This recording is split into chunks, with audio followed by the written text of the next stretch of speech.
I remember Sicily, as agony stirs in my soul remembrances of her, an abode for the pleasures of my youth now vacated, once inhabited by the noblest of people.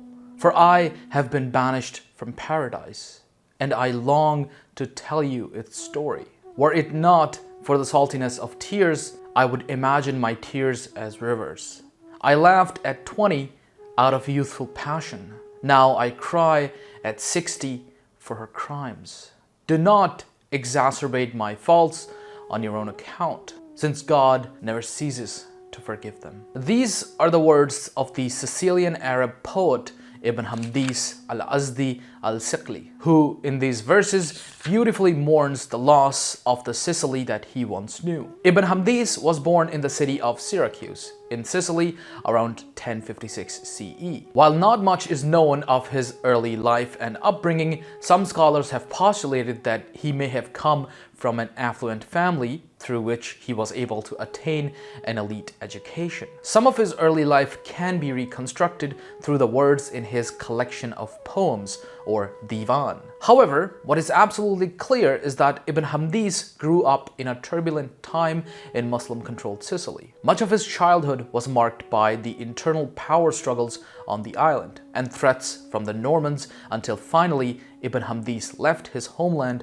with his wife and children for North Africa. He then settled in Al-Andalus, the Muslim-controlled regions of the Iberian Peninsula. Due to more political stability, he bounced around and worked as a poet for multiple courts before passing away, likely in Majorca in 1132 CE at the age of 77. All that Ibn Hamdis ever knew of Sicily was during a time when Islamic culture, scholarship, agriculture, and architecture ruled the island. Yet, when most people think of Sicily, they think of the Greeks and the Romans who ruled in antiquity, or the Sicilian Mafia, or Limoncello. More on that later. But for roughly 260 years, the island of Sicily was a major hub of the Islamic world. Around 1180 CE, the island of Sicily was majority Muslim, with more than a third of the population having some degree of North African or West Asian ancestry. By 1223, Emperor Frederick II of the Holy Roman Empire, himself a scion of the Franco-Scandinavian Hotwell family, rounded up and expelled all Muslims from the countryside of Sicily to the South Italian city of Lucera, totaling some 20,000 households. By the year 1230, the remaining Muslim inhabitants of the city were forcibly converted or expelled from the city, marking the end of over half a millennia of Muslim political presence in Italy and Sicily. So how did Islam come to Sicily, an island that is today associated with staunch Catholicism and a distinct Italian identity? What was life like on the island, which was sometimes considered a second Andalus? And how did Normans, the same people that basically made the modern-day country of England, come to rule a Muslim island? Let's start at the beginning.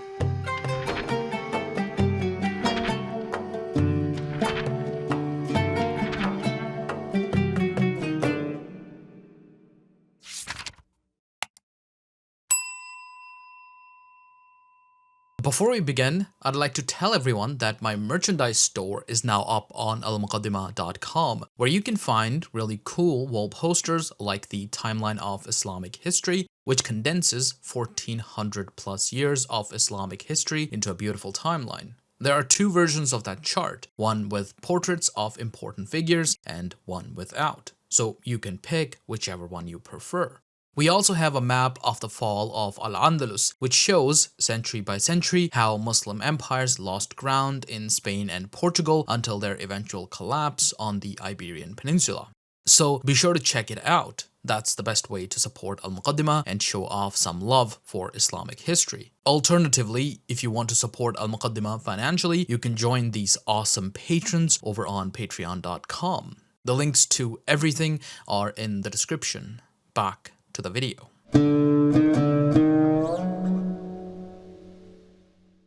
Though many people see Sicily today as an inseparable part of Italy since the unification of Italy in the 19th century, the island has changed hands many times since the beginning of recorded history. Geographically, Sicily can be divided into 3 regions, and this will become important later on in our story. These regions are, roughly speaking, Val di Mazzara in the west, Val di Naro in the east, and Val di Man in the north. The strategic importance of the Sicilian island in the Mediterranean cannot be exaggerated, and so throughout history, control of Sicily meant having an advantage for sea travel in the Mediterranean in all directions. Control of Sicily meant that you had the power to influence trade between North Africa, Syria, Egypt, Anatolia, Greece, Western Europe, and Spain. This strategic advantage was understood even in the antiquity by the Romans, who used the island as a base for naval operations. Many have fought over the island, but as the year 600 came around,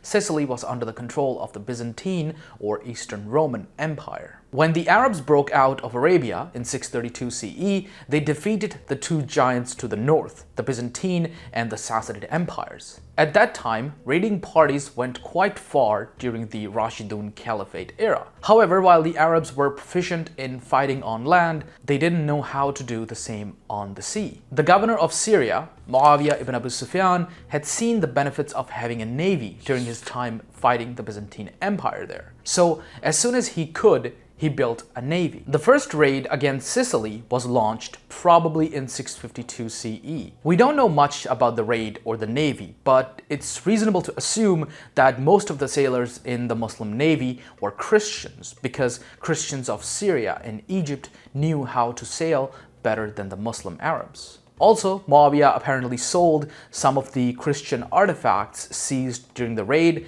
to someone in India. They were shipped from the city of Basra. It seems that Muawiyah was judged by some people because the sale of idols would contribute to idol worship, and that's a big no-no in Islam.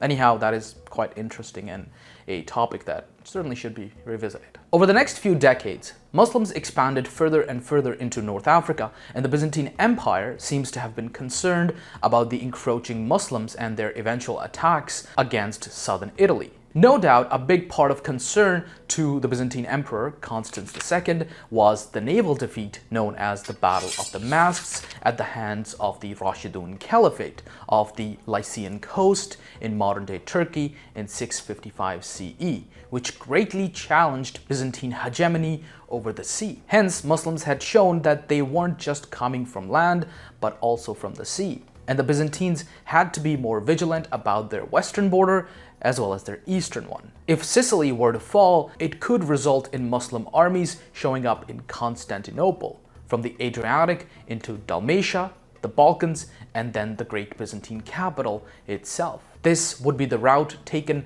by the Normans in the 11th century, so it was certainly a possibility for the Muslims. As a result, towards the end of the 7th century, the theme of Sicily was created by the Byzantine Empire to fortify the island against Muslim raiders, who in the 8th century would ramp up their raids against Sicily and Sardinia. It is likely that these interactions, along with the southern movement by the Lombards, a Germanic people, on the Italian peninsula, is what prompted Constans II to move his court from Constantinople to Syracuse in Sicily in 663 CE. However, the threat to Sicily became bigger when the Arabs conquered Carthage just across the sea in 695 CE under the command of Hassan ibn al-Nu'man al-Ghassani. From the 700s to the 820s, Sicily and Sardinia were raided quite frequently. Sardinia, not as much as Sicily, but it was still raided. Interestingly, at least one of these raids was led by a man named Musa ibn Nusayr, who was the governor of the northwestern part of the Umayyad Caliphate. Musa ibn Nusayr would later lead the conquest of the Iberian Peninsula in and after 711 CE. However, there were breaks from raiding when the Muslims were fighting each other. For example, during the 740s, when the Umayyad Caliphate was dwindling and rebellions were rising up throughout their territory. One such rebellion rose up from the Khorasan region, which is northeastern Iran and parts of Central Asia. It eventually destroyed the Umayyad Caliphate, replacing it with the Abbasid Caliphate in 750. With the decline of the caliph's authority in North Africa in the 730s and 740s, local tribes, particularly Amazigh, whom the Arabs called Berbers, kept revolting against the local governors. Such rebellions forced Muslim armies to return to and stay in North Africa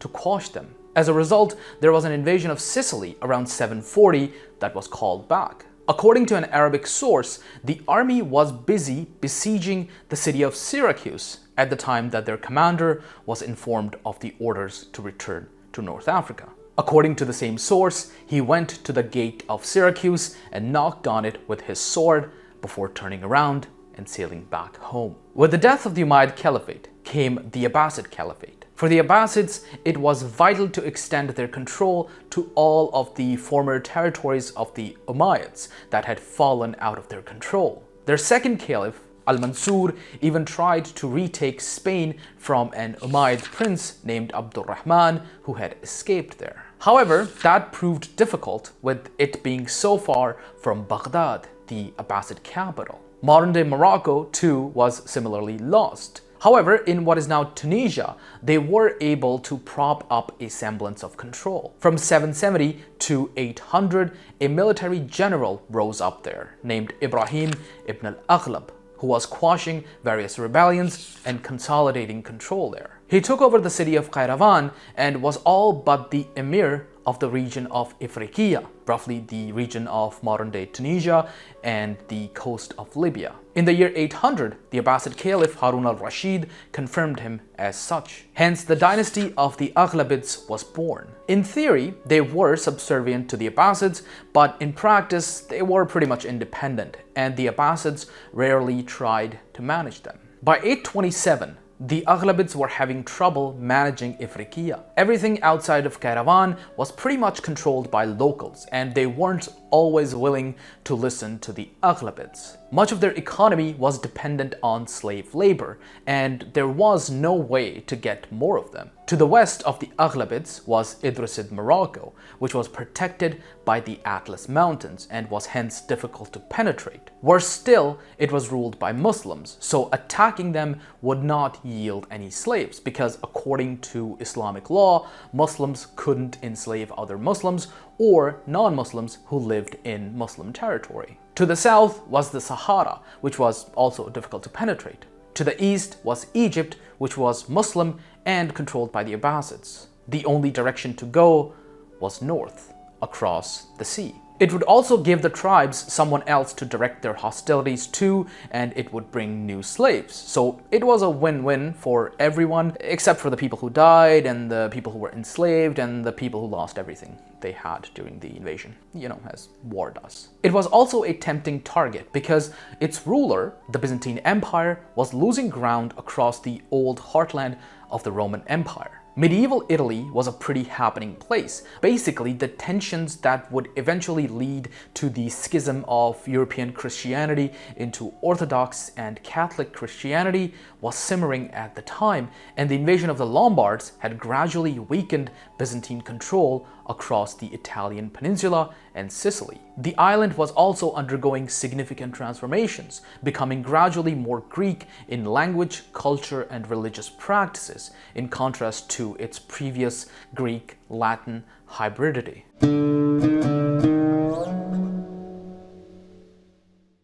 Even before the Aghlabids invaded Sicily, they had been interacting with the Byzantines there. There were raids and pirates which prompted the Aghlabids and the Byzantines to sign peace treaties, but ultimately it all proved futile as the Aghlabids began eyeing the island of Sicily. In 826, a group of Muslims from Muslim Spain and Egypt, some of whom may have been pirates, attacked and took over Crete from the Byzantine Empire, founding the fascinating but short-lived Emirate of Crete. In the same year, a Byzantine military commander named Euphemius led a revolt against the Emperor Michael II, who was trying to raise taxation on the island. He overthrew the governor of Sicily and declared himself emperor, which might sound crazy to us, but in reality many emperors and dynasties came from similar revolts in the imperial peripheries. Anyhow, at some point, Euphemius reached out to the Aghlabids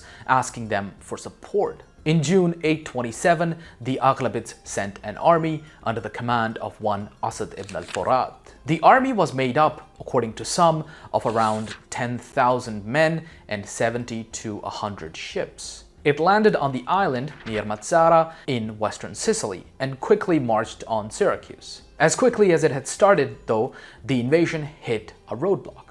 Well, actually, a couple of them. The initial landing near Mazara del Vallo marked the beginning of a prolonged and arduous campaign. The Muslim forces were able to push back the Byzantine forces, causing Byzantine Emperor Michael II to divert his forces that were fighting on the island of Crete against the previously mentioned group of raunchy Arabs. After this small victory, Asad then made way towards Syracuse. It was at this point that the Byzantine representatives attempted to mislead Asad by intercepting him and his forces along the way to Syracuse and offering tribute. In actuality, the Byzantines used this moment as a diversion in order to fortify the city of Syracuse. On top of this scheme, Euphemius had also begun to switch sides, and he made an attempt to persuade Byzantine citizens to resist the Muslim invasion. The Aghlabid forces hence faced fierce resistance from the Byzantine garrison and the local population. After losing 1,000 to 2,000 men,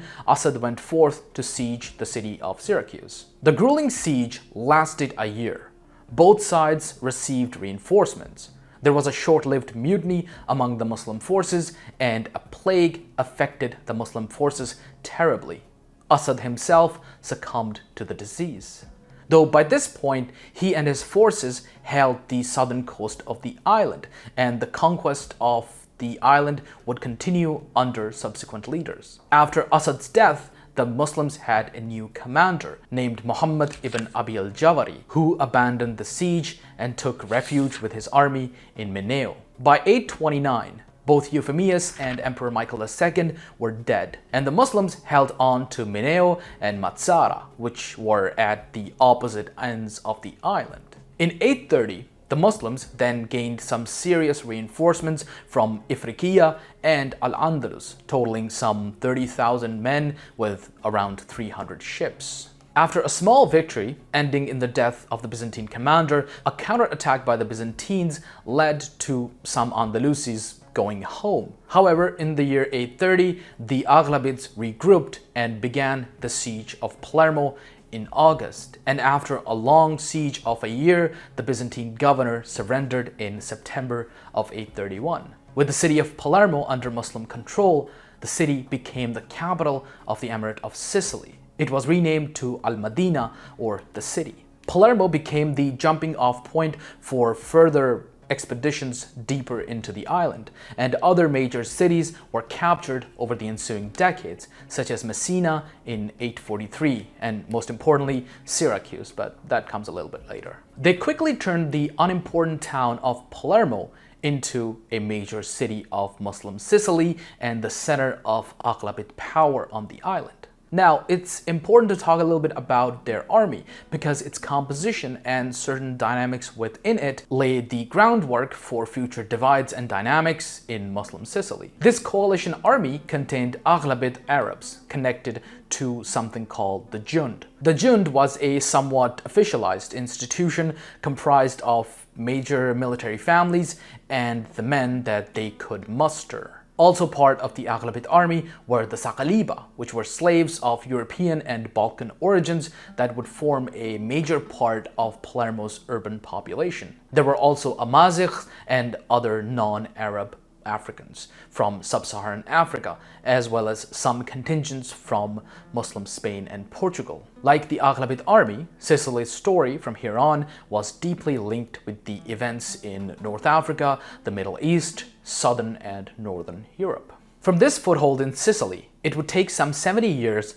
to completely conquer the island. By the late 840s, the Aghlabid forces had conquered much of the fertile Val di Mazara region as well as much of Val di Noto, but they did not control major coastal strongholds such as Syracuse and Taormina. They made relatively little progress in Val d'Aman, however, except the major port city of Messina, which controlled the 2-mile wide strait that connects Sicily and Italy, or rather separates Sicily and Italy. In 859, the Aghlabids conquered Castrogiovanni, today's Enna, which was the central hub for the island's Roman roads, and so generally marks the conquest of the center of the island. Further conquests were piecemeal and gradual, with recurring sieges and gradual weakening of cities and citadels through annual summer raiding. The gradual expansion of Aghlabid control over Sicily was characterized by a combination of military sieges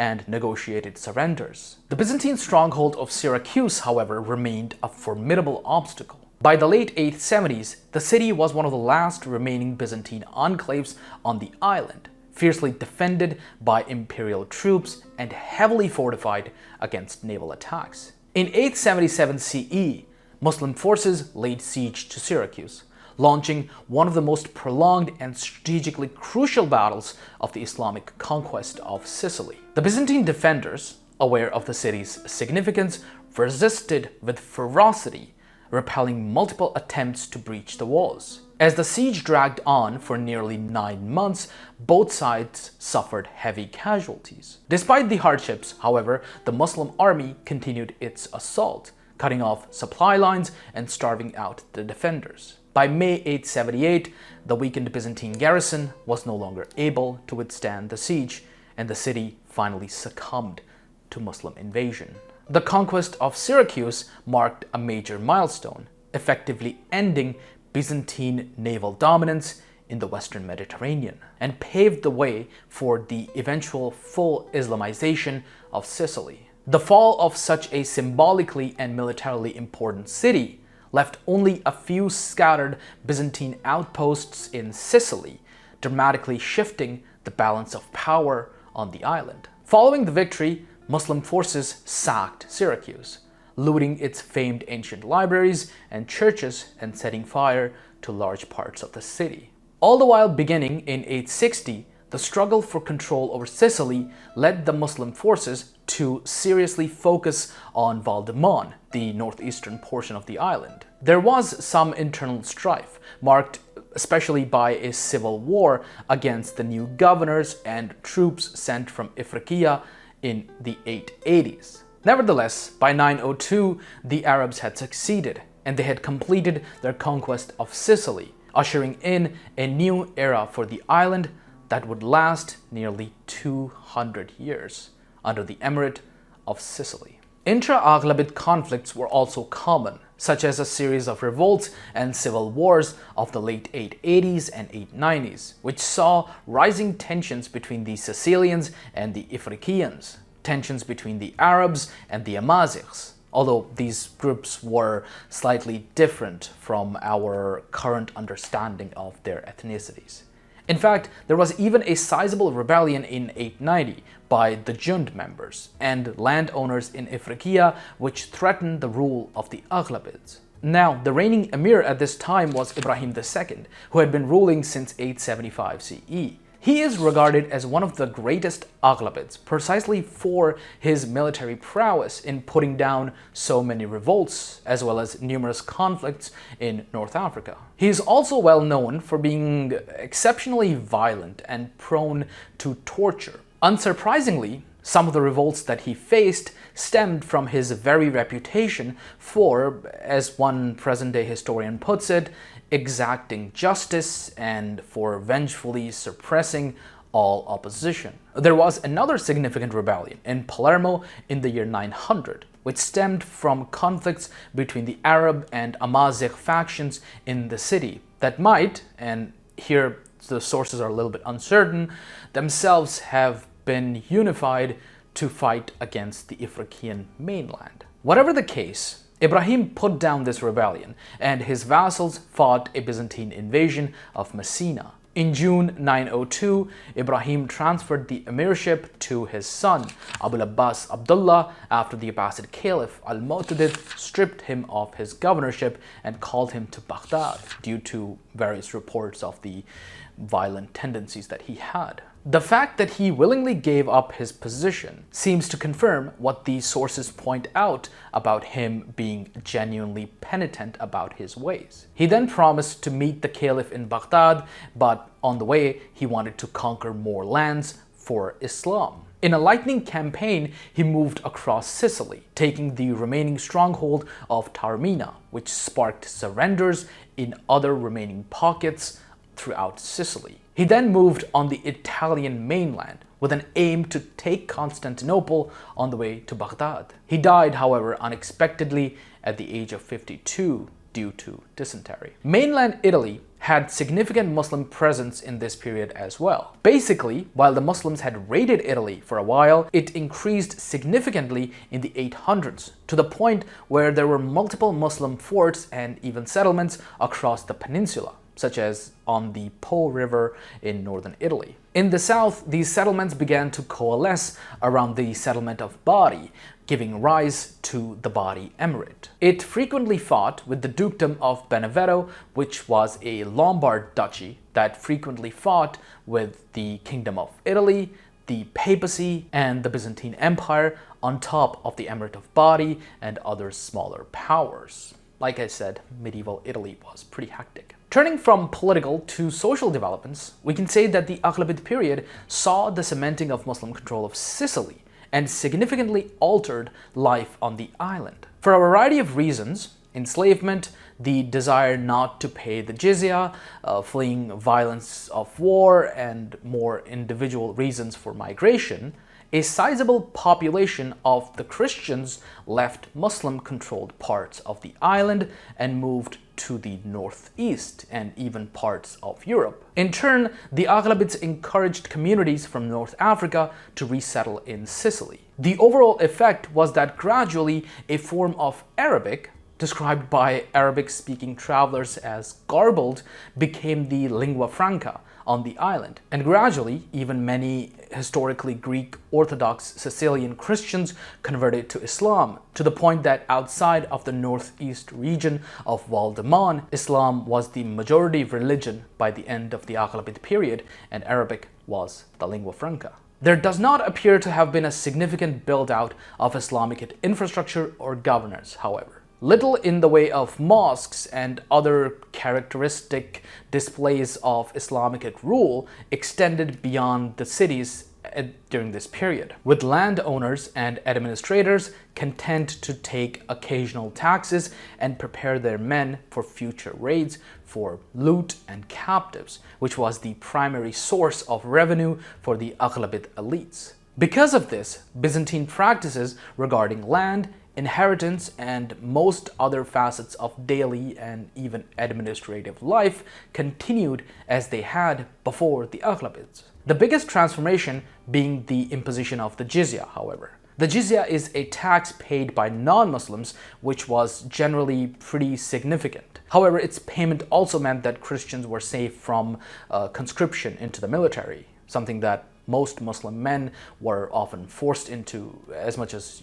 Christians were in Christian-ruled lands. Otherwise, Christians continued to live and work across Sicily, and often worked side by side in the countryside, working the land of leading Jund members who were often granted lands in recognition of their service. In the northeast region of Val d'Aman, however, there were considerably fewer Muslims, and indeed many place names, even in the Norman period, had a Christian styling rather than Islamic or Arabic place names that were common in the other parts of the island. Within the Muslim community, the Aghlabid period, in contrast to the later periods, was marked, like we saw, by a continuous series of conflicts between the Amazighs and the Arabs and other ethnicities, to the point that there was a noteworthy Amazigh faction in Sicilian politics which sometimes challenged the ruling Arab regime in Sicily. Again, this should not be understood as an ethnic conflict in the contemporary sense, but instead read through the fact that politics in this period was intimately bound up in networks of kinship and clan relations. So a number of Amazigh-speaking kinship networks with considerable power were able to jockey for power by calling on and connecting with more ordinary Amazigh speakers, in addition to other Christians and non-Amazigh Muslim allies.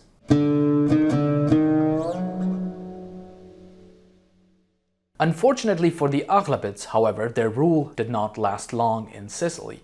And although the last few years of Aghlabid rule was largely calm, their claim to the island was relinquished by the Shia Fatimid Caliphate, who claimed descent from the Prophet through his daughter Fatima in the year 909 CE. At the time, Ibrahim II was fighting in Italy. While initially based in Greater Syria, the Fatimids, like other Shia groups, had missionaries called Da'is who operated in many regions, such as North Africa. One Da'i, Abu Abdullah, settled among the Qutama Amazigh tribes in 893 CE and was particularly successful with them. He then led a coalition army against the Aghlabids. With further support, Fatimid forces made significant gains while Ibrahim II was campaigning in the year 902, and by 909, Aghlabid Ifriqiya had been conquered by the Fatimids. As Fatimid forces wrapped themselves around more and more of Tunisia, they came to find supporters on the island of Sicily as well. In addition to the Arab-Amazigh rift that I've already mentioned, there were pro- and anti-Aghlabid factions, as well as those who favored Sicily's independent identity over those who believed in maintaining ties with the Ifriqiyan mainland. On top of that, the arrival of the Fatimids led to Shia-Sunni rifts appearing as well. The majority of the Muslims there were Sunni, but being pro-Fatimid also meant having some Shia leanings. An example of this unrest and power struggle can be seen in the beginning of this transition period from Aghlabid to Fatimid, when a previously deposed governor in Sicily named Ali ibn Ahmad ibn al-Fawaris, who was the leader of the Fatimid movement, defeated those who were pro-Aghlabid and arrested the governor. He was then made governor of Sicily by the Fatimid Caliph al-Mahdi Ubaidullah. Yet he was quickly deposed in favor of the lieutenant, who was known as Ibn Abi Khinzir in 910 CE. Following Ibn Abi Khinzir's rise to power, he led a force to quash a Christian rebellion in Val de Mon. In the following year, another revolt led the caliph to pardon the rebels and replace Ibn Abi Khinzir by another governor. By this time, Arab elites had a considerable amount of control over Sicily from their seat in Palermo, though instability still persisted, with an anti-Fatimid rebellion sweeping through Palermo in 913, which I'll come back to in a moment. Now, an important feature of the Fatimid period was that the Fatimids were not very interested in converting the Sunni Muslim population. And even if they had been, the elites of the Sunnis were used to significant religious tensions between the center and the periphery. This is because the Aghlabids favored the Hanafi madhab, while most in North Africa followed the Maliki madhab. For those unfamiliar, even on common things such as inheritance, ritual practice, commercial transactions, and other things, Islamic law can have many different interpretations. One way of managing this diversity was the development of schools of jurisprudence called madhab. The four most famous ones are the Hanafi, the Maliki, the Shafi'i, and the Hanbali, all named after their founders. So, since the Aghlabid elite were already used to these tensions, there really wasn't mass conversion to the Ismaili Shia faith that the Fatimids practiced, at least not in Sicily. These tensions did come to a head in 913, however, as a former governor of Tripoli and a scion of an Aghlabid Jund family named Ibn Qurhub led a significant military revolt against the Fatimids. The revolt was primarily supported by the Aghlabid Jund clans, and it played significantly on Shia-Sunni tensions, as well as a promise for a more autonomous Sicily by reaching out to the Abbasids. And in fact, he even received robes and regalia from the Abbasid Caliph al-Muqtadir. Based in Palermo, the rebellion was unable to really appeal to the Christians and seems to have lost trust of some of the significant segments of the alliance, probably because this rebellion kept the people and the military from raiding on the mainland and making money. This became so divided that a breakaway group from the rebellion implored the Fatimids to return to the island and help them. The Fatimids did so. They landed a force of Qutama Amazigh troops who took Palermo in 917. The subsequent peace saw some of the Jund members killed and exiled, with many others suffering massive fines and partial disarmament. The Amazighs, feeling marginalized and underrepresented, rose in rebellion in 937 CE, plunging Sicily into a violent civil conflict. The rebellion lasted for nearly 4 years, leading to widespread devastation and severely weakening Arab rule. It was only in 941 that the Fatimids, having amassed a large counter-offensive, were able to crush the revolt and restore order. There were continuous raids into southern Italy that eventually resulted in the Byzantine Empire making peace in 931-932 and giving a lot of gold in regular tribute, as well as being the first major power to recognize the Fatimids. But this peace came at a cost. Tensions among the elites, especially the old and new segments of the Jund, were alleviated by booty collected from raiding. While Byzantine payments were coming in, this wasn't a big problem, but when the Byzantines stopped paying, they weren't forced to resume, and it stoked tensions. So in 947, a rebellious force from Sicily took advantage of a massive Kharijite rebellion that the Fatimids were facing to besiege the capital of the Fatimids, Al-Mahdiya, for most of the year and almost came close to destroying the Fatimid dynasty. Given the importance of Sicily to the Fatimids, they sent the former governor of Tunis, one Al-Hasan ibn Ali of the Banu al-Qalb tribe, to put down the revolt and rule Sicily. This so-called old hand general and governor would rule as the Emir of Sicily until 960, after which his son Ahmed would succeed him, thereby beginning the Qalb dynasty. However, this rebellion shattered trust between the Arabs and the Amazighs, prompting the Fatimids to rethink their direct control over Sicily. It was becoming more trouble than it was worth. Shortly afterwards, the Fatimid general Jawhar would conquer Egypt from the Abbasids, and the Caliph/Imam al-Mu'iz would move to Egypt, leaving the Qalbids as the viceroys of Italy and the Zirids in the original heartland of Ifriqiya, moving the Fatimid capital to Cairo. Before diving into the Qalabid dynasty, however, it's important to note that even after the fall of Syracuse in 878 CE, Byzantine emperors continued to launch campaigns to regain a foothold in Sicily. These attempts were, however, largely unsuccessful, but sporadic Byzantine raids kept Sicily in a state of military vigilance. The final decisive battle between the Byzantines and the Muslims occurred in 965 CE in what became known as the Battle of the Strait of Messina. A Byzantine fleet, hoping to capitalize on political instability on the island among Sicily's Muslim rulers, launched a final major naval offensive against the island. However, the Muslim fleet, under the command of the Fatimid governor, annihilated the Byzantine navy in a dramatic battle off the coast of Messina. The ensuing Qalbid period is generally regarded as the golden age of Muslim Sicily. Under the Qalbids, Palermo became a thriving metropolis with bustling markets, impressive architectural projects, and a vibrant intellectual scene. However, their rule also witnessed growing internal divisions, shifting allegiances, and external threats that ultimately led to their downfall. Though before we go over the details of the fall of Islamic Sicily, we should explore the culture and society of the island at the time.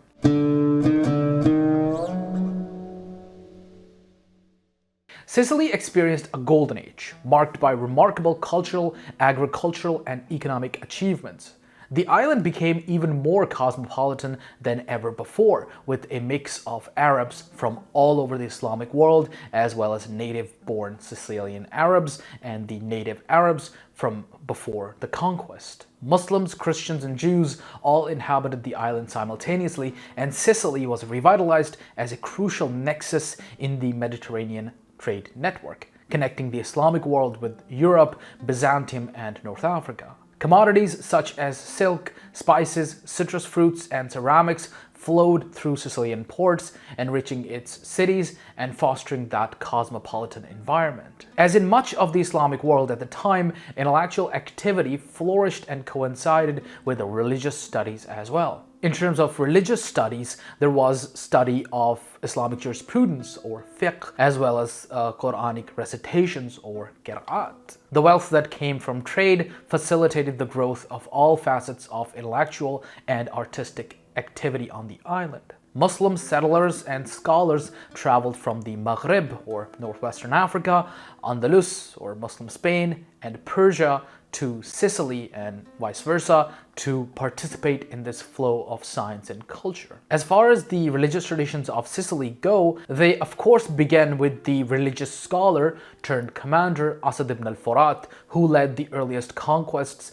under the Aghlabids and was a student of the Maliki school of Islamic jurisprudence in Medina. Asad then went on to study at the Hanafi school of thought in Iraq. Thus, Islamic jurisprudence in Sicily was mostly influenced by both of these schools of thought. Hanafi influence may also have enabled an environment that made it easier for Sicilian Christians to convert to Islam due to the school's more lenient positions on various things. The emirate also produced famous Maliki scholars such as Muhammad ibn al-Maziri, who was born in Matsara on the western coast of Sicily. He settled in the city of Mahdia in Ifriqiya due to the Norman invasion. Al-Maziri taught hadith and law, including his most well-known work, Kitab al-Mu'lim bi Fawaid Kitab Muslim, or the book of the doctrines contained in the Book of Muslim, which would become an important manual on hadiths later on. Education and scholarship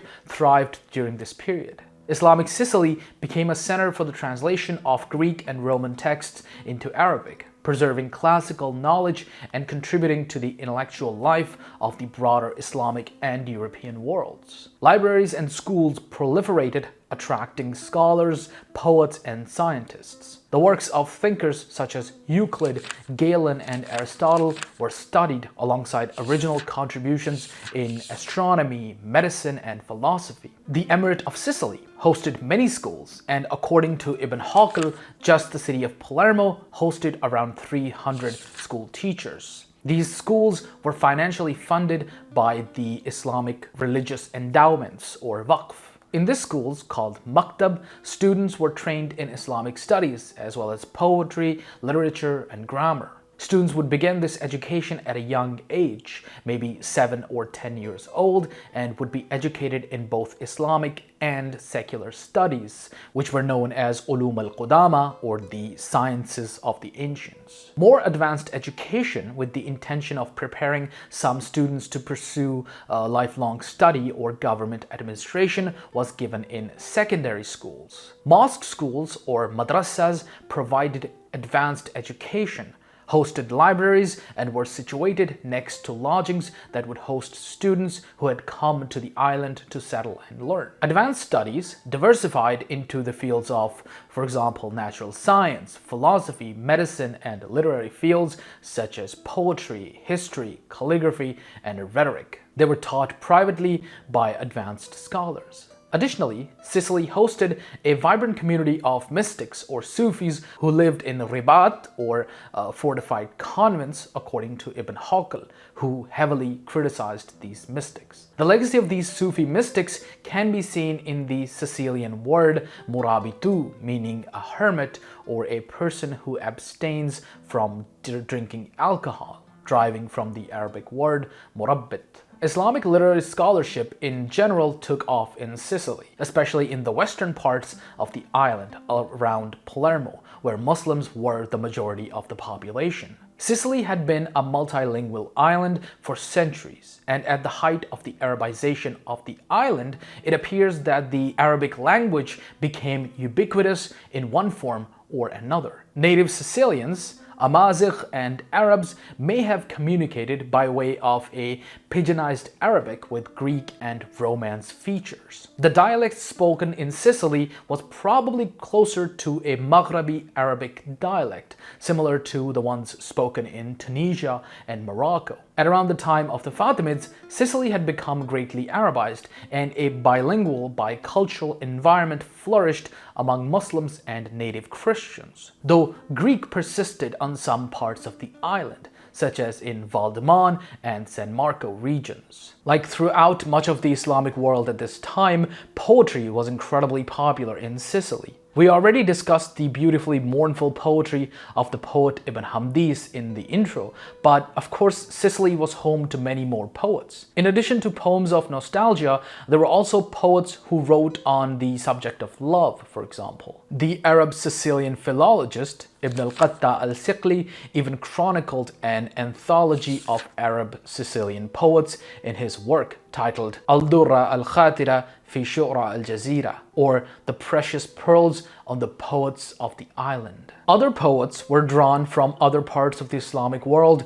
to the island of Sicily as well, such as Abu Ali al-Hasan ibn Rashid of North Africa. He studied in Caravan until the city was sacked by the Banu Hilal. Ibn Rashid briefly settled in Mahdiya but left for Sicily a few years later. Ibn Rashid resettled in the city of Matsara, where he remained until his death in or around 1070. Some of his works include his Al-Umada fi Sin'at al-Shirwa Naqdi, or the pillar regarding creation and critique of poetry, which is noted by the Library of Congress of the United States as a major reference for and compendium of the religious, social, and stylistic debates regarding poetry from the earliest days of Islam. Many of the surviving poems from the Islamic era in Sicily come from the Qalbid dynasty, as the Qalbid court strongly encouraged and supported poets and poetry. In fact, some of the emirs were poets themselves, and Sicily was also home to various Jewish and Christian poets as well. This practice even continued under the Normans, as they also encouraged Arab poets to compose poetic works in their court. Islamic Sicily was a beacon of agricultural innovation, introducing advanced irrigation techniques and new crops that transformed the island's landscape and economy. The Arabs implemented an intricate network of underground canals, water wheels, and a system of terraced farming, allowing for more efficient water management in an otherwise arid Mediterranean climate. Crops introduced or expanded during the Islamic period include things such as sugarcane, cotton, mulberries for silk production, rice, a variety of grains, and citrus fruits like lemons and oranges. Farming, manufacturing, and trade all played central roles in the island's commerce, and this period saw significant transformations in agricultural practices to the extent that even today, many agricultural terms in the Sicilian dialects of Italian come from Arabic, such as their word for canal and reservoir. While Sicily had always been an important source of grain for whoever controlled it, it was the Fatimids who introduced many fruits and cash crops to the island that also began to be exported abroad. These days, Sicily is famous for its alcoholic drink called limoncello, which is made with the zest of lemons. Well, you can actually thank the Muslims for that. It was the Muslims who introduced lemon to Islamic Sicily. It was the advancement of agricultural activities brought by Muslims to Islamic Sicily that enabled the conditions that made up the popular Italian lemon liqueur. These agricultural advancements not only increased food security, but also allowed Sicily to become an exporter of high quality and high value goods to both the Islamic and Christian worlds. The techniques developed during Islamic rule continued to be utilized well into the Norman period,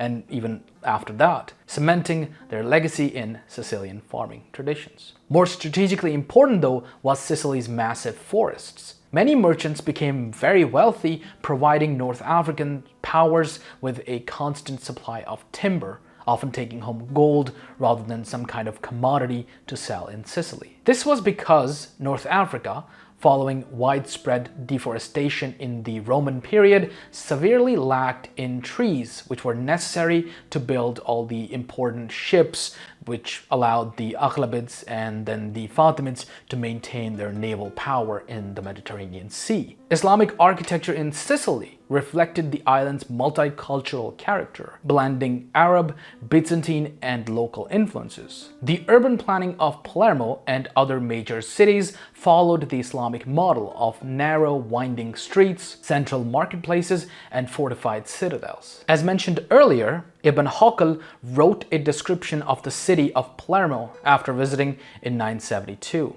He writes, "Palermo consists of 5 quarters, each one close to the other, but situated in such a way that the borders of each are clearly defined. The largest quarter is itself called Palermo. The new quarter, Al-Hara al-Jadida, is a large section of the city located close to the quarter of the mosque. There is no border nor division between the two, nor does it have a wall adjacent to the Slav quarters. The vast majority of the markets are situated between Ibn Saklab Mosque and the new quarters. There are, for example, markets for oil merchants, money changers, and pharmacists, all of which are located outside the city wall. There are also cobblers, armorers, and coppersmiths. Finally, there are grain markets and markets for other types of crafts as well. Inside the old city, however, are over 150 butcher shops. The other quarters, on the other hand, have only a few of these. Such a quantity is indicative of their value. The mosque there is so large that when I counted the people when it was completely full, I found over 7,000. There were more than 36 rows at prayer time, each row counting almost 200 people. The mosque of the old city, of Al-Khalisa, and of other quarters surrounding the city from beyond the wall number more than 300, most of them built with roofs, walls, and gates. Those on the island most knowledgeable and best informed agree on this number. The population estimates of Palermo during this time range from around 60,000 to 350,000, depending on the source. But according to the medieval Palestinian geographer Al-Maqdisi, the city was larger than Cairo at the time. We get another description of the capital of Islamic Sicily from Ibn Jubair, the Arab geographer from Al-Andalus. He wrote the following about the suburb that housed the palace of the emir. The capital is endowed with 2 gifts, splendor and wealth. It contains all the real and imagined beauty that anyone could wish. Splendor and grace adorn the piazzas and the countryside. The streets and highways are wide, and the eye is dazzled by the beauty of its situation. It is a city full of marvels, with buildings similar to those of Cordoba, built of limestone. A permanent running stream from 4 springs runs through the city. There are so many mosques that they are impossible to count. Most of them also serve as schools. The eye is dazzled by all this splendor. Mosques, palaces, and administrative buildings incorporated horseshoe arches, geometric tilework, and stucco decorations, hallmarks of Islamic architectural style. One of the most remarkable contributions was the construction of irrigation-based gardens, such as the Zisa Palace Gardens, which demonstrated the Islamic emphasis on integrating nature with built environments. Even after the Norman conquest, Islamic architecture persisted. The Normans employed Muslim architects and artisans, resulting in a unique Arab Norman style, exemplified in the landmarks such as the Palatine Chapel, the Monreal Cathedral, and the Zisa and Cuba palaces in Palermo. Sicily under Islamic rule was a diverse and cosmopolitan society, where Muslims, Christians, and Jews coexisted under a structured legal system. Non-Muslims were granted the dhimmi status, which afforded them religious autonomy and protection in exchange for a special tax known as the jizya. This system allowed for a level of religious tolerance that enabled different communities to contribute to the island's economy and cultural life. Muslims dominated political and economic affairs, but Christian and Jewish communities thrived as merchants, scholars, and artisans. Churches and synagogues continued to function, and cross-cultural exchanges were common in daily life. Socially, we know very little about daily life in this period. In terms of intercommunal relations, we do know that Muslims and Christians married each other a lot, to the extent that the historian Ibn Haql reported that the interfaith marriages were so common outside major cities that boys were brought up Muslim like their father and girls Christian like their mothers. Whatever the accuracy of the statement, it certainly tells us that Muslims and Christians weren't just tolerating each other, but they were profoundly intermingling.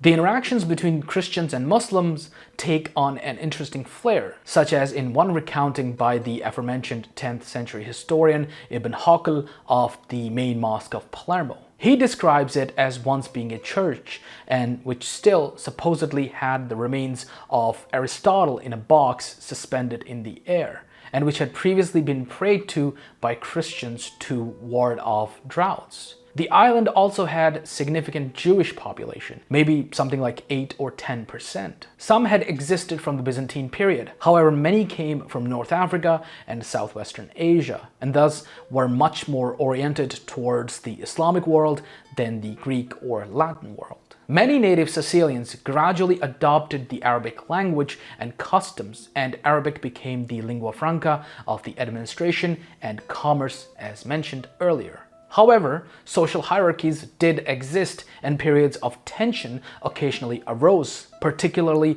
during times of political instability. Nevertheless, Islamic Sicily remained one of the most pluralistic societies in medieval Europe, with its legal, linguistic, and social structures influencing later rulers, including the Normans. This cosmopolitan society was, in a sense, a product of Sicily's ties to the other Islamic societies in the region throughout the height of its Islamic rule. Sicily was deeply connected to the wider Muslim world, maintaining stronger ties, diplomatic and cultural exchange with other Muslim states. The Umayyads of Al-Andalus, the Fatimids of North Africa and Egypt, and even the Abbasids in Baghdad saw Sicily as an essential Mediterranean hub. Sicilian merchants traded silk, spices, citrus fruit, and ceramics with both Muslim and Christian territories. Arabic-speaking scholars and poets moved between Sicily, Al-Andalus, Cairo, and even Baghdad, exchanging knowledge and blending cultural influences. These deep connections to the Islamic world enriched Sicilian society, making it a vibrant cultural melting pot and reinforcing its reputation as a center of learning and trade. So overall, the preeminent port and the capital city of Sicily, Palermo, was incredibly rich. It was so rich and so important that in the Fatimid era, Islamic geographies and maps simply call Palermo the city, or as Sicily, because of how central Palermo was in Sicily's interactions with the wider Islamic world. Palermo was Sicily, and Sicily was Palermo. Beyond that, the Fatimid period saw the construction of Islamic infrastructures and administration. A fundamentally Byzantine basis to administration had continued into this period, since the elites of the island got most of their wealth from raiding during the Aghlabid period. The Fatimids seemed to have built a fairly elaborate administrative and taxation system that received regular taxes from all parts of the island and kept, to some degree, extensive records of population and their rights, which were centralized in the chanceries in Palermo. This happened for a number of reasons, with perhaps the most important being the Shia institute called Al-Khums, which is a mandated 1/5 tax that was collected from the population to maintain the imam, or the leader of the Shia movements. Gradually, over time, however, taxes increased on different communities, and attempts to transform how taxes were measured, like whether you paid taxes on a certain amount of land, or if you paid it on the crops that you got from that land as taxes, were a major source of conflict and sometimes even rebellion in this period.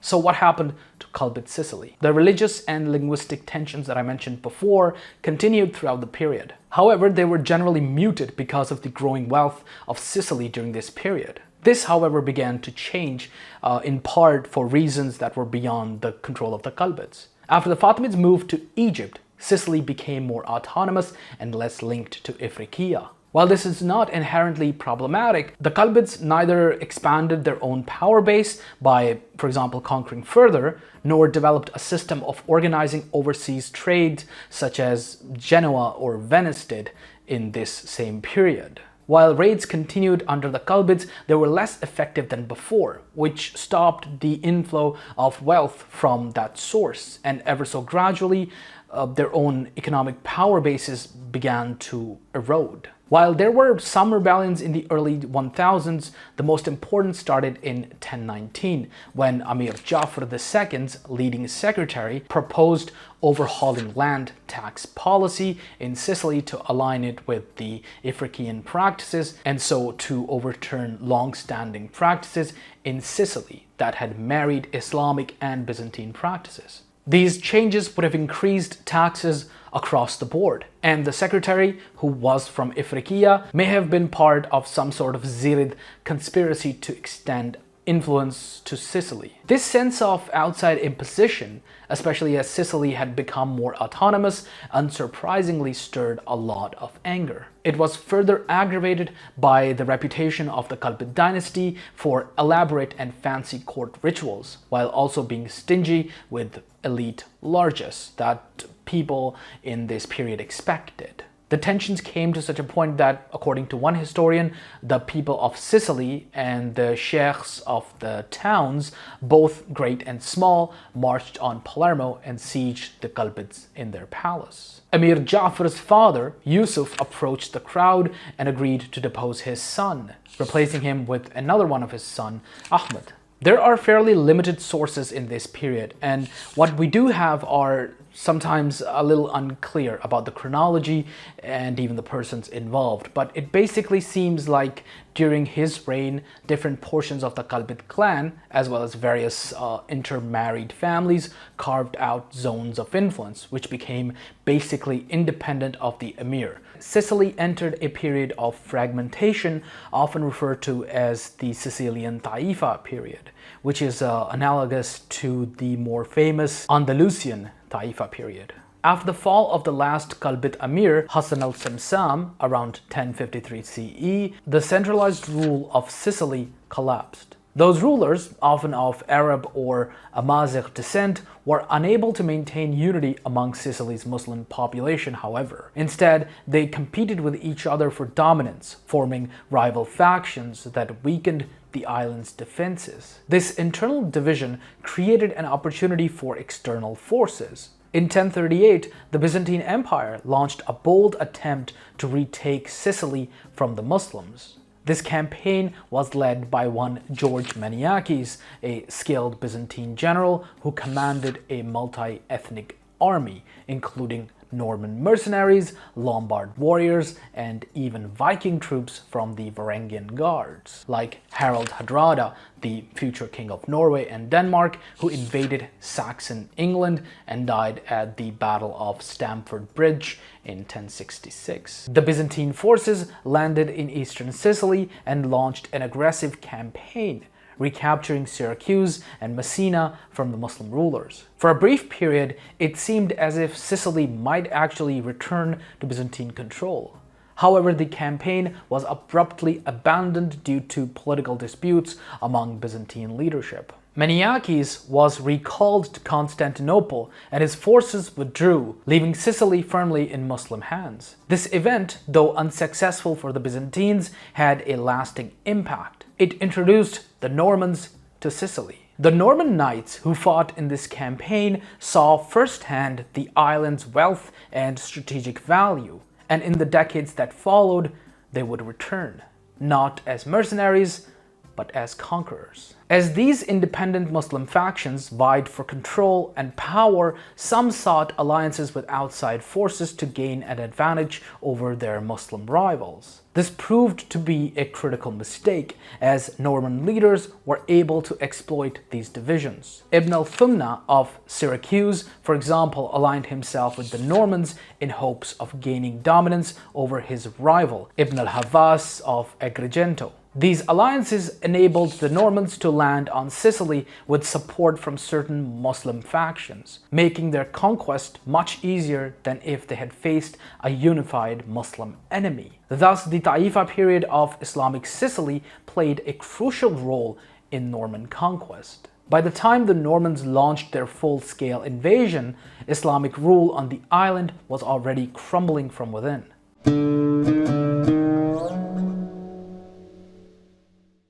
The Norman conquest of Sicily was a defining moment in the island's history, marking the transition from Muslim to Christian rule while preserving and integrating many aspects of Islamic governance and culture. So, Normans are a group of Scandinavians that settled in northern France and gradually came to speak French and practice Catholicism, although they maintained a distinct identity for quite some time. You may recognize them from English history, such as when Norman William the Conqueror took over England and more or less established the contemporary country of England. Scandinavians had long been in Italy, but the presence of a large number of Normans is often traced to a possibly real event when Norman pilgrims to Palestine were returning to Normandy in the year 999. They stayed in the town of Salerno, which was then being besieged by a small number of Muslims. The Normans helped repel the attackers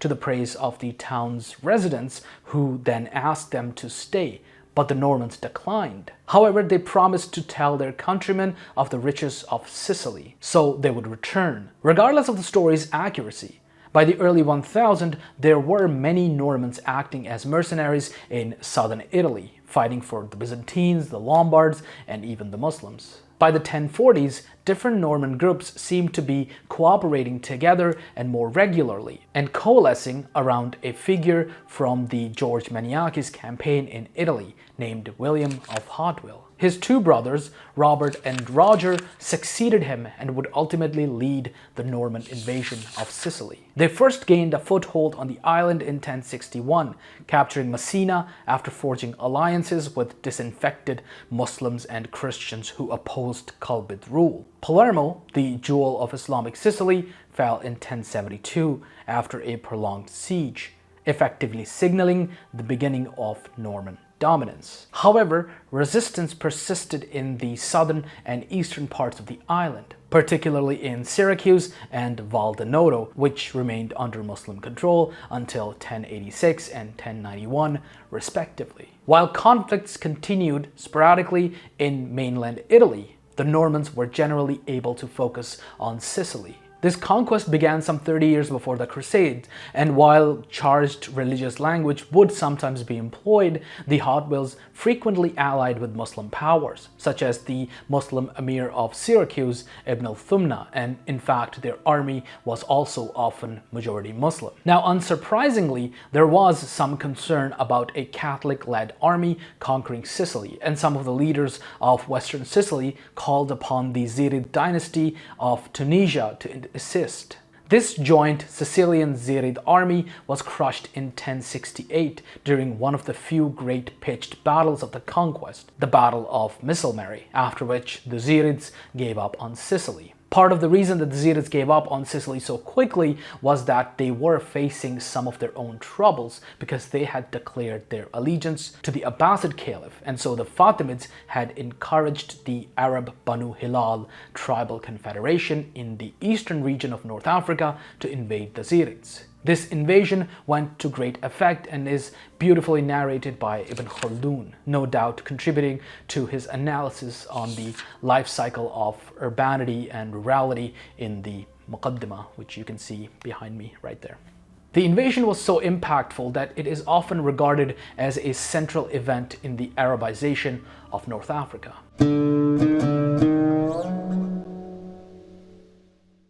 The situation of Muslims in Sicily, however, deteriorated over the 12th century, before rapidly collapsing in the 1160s. The status of the island's Muslim and Jewish populations declined significantly after the loss of the North African possessions, because many blamed certain high-ranking Muslims and, quote, crypto-Muslims, meaning people who had recently converted from Islam to Christianity but were accused of secretly being Muslim. One in particular was named Maio of Bari, who was the Grand Admiral of Sicily. He is said to have supported the revolts in Ifriqiya and was conspiring against the king at the time, the infant Roger IV, son of William I, who was Roger I's son.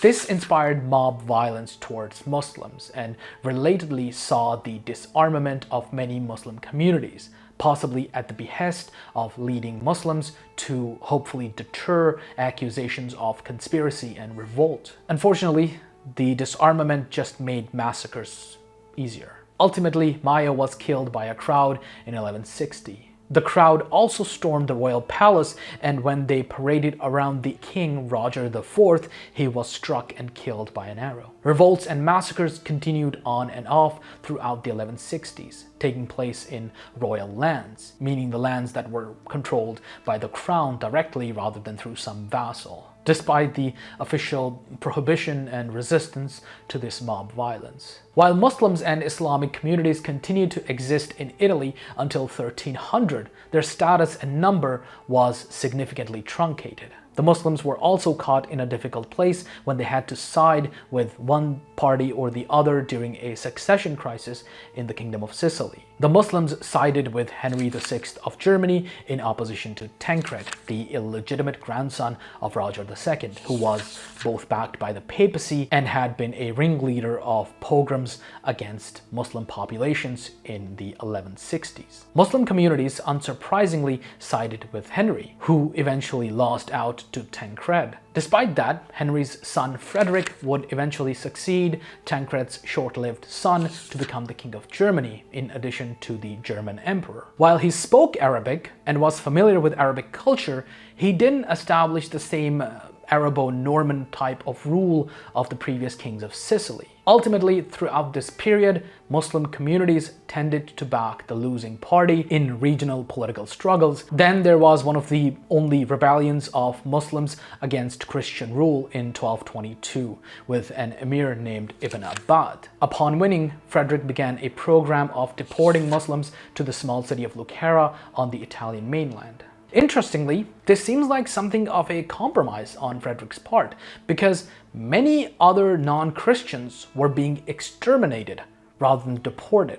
The inhabitants of the city, however, proved to be a loyal fighting force for Frederick, fielding some 7,000 horse archers in a later campaign. He also maintained a palace in the city and seemed more comfortable with Muslim practices than many of his fellow Catholics thought he should be. The city thrived for some time, despite numerous limitations on their freedom, and while some Italian Christians and church officials moved into the city, by all reports, they did not integrate well and were often marginalized in the city, since they were seen, probably rightfully so, as trying to gradually convert the city. Ultimately, over the course of regional politics in the following years, the city's leadership ran afoul of the papacy and certain factions of the Holy Roman Empire, which ultimately won in regional power struggles, culminating in the Holy Roman Emperor Charles II disbanding the Muslim city in 1300, converting or deporting the city's Muslim population and seizing much of their wealth.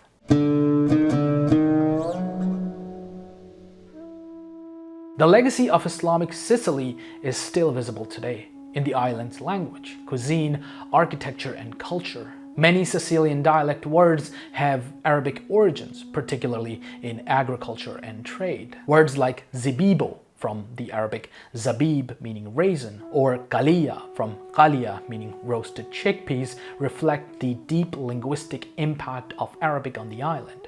Sicilian cuisine bears unmistakable traces of Islamic influence, particularly in its use of citrus, almond, saffron, couscous, and sugar-based desserts. Traditional dishes such as cassata and cannoli have deep roots in Islamic confectionery traditions, which were introduced during the Arab period. Perhaps most enduringly, the scientific and intellectual contributions of Islamic Sicily helped shape Europe's scholarship.